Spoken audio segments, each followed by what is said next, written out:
দাও নিয়ে কোথায় যাচ্ছি দেখবেন, চলেন দেখাই। আজকে নাকি মাদার্স ডে, তাই ভাবলাম মাদার্স ডেতে আমার মার একটু পাগলামি দেখানো যাক সবাইকে।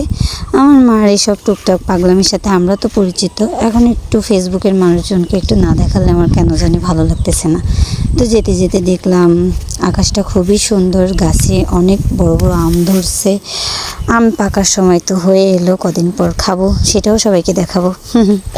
তো এই দেখো, আমার মার কাছে জাস্ট অল্প কয়টা আম সরি তাল খেতে চাইছিলাম। আজ কয়েকদিন ধরে বলছি তাল শ্বাস উঠে গেল, তো আমরা কি খাবো না, বলতে না বলতেই সে পুরো একটা গাড়ি ধরে রেখে দিচ্ছে। দোকানের সামনে থেকে যাচ্ছিল, দেখে মনে হচ্ছে না যেটা একটা দোকান, তালের দোকান। হ্যাঁ, তালের দোকান দিছি আমরা।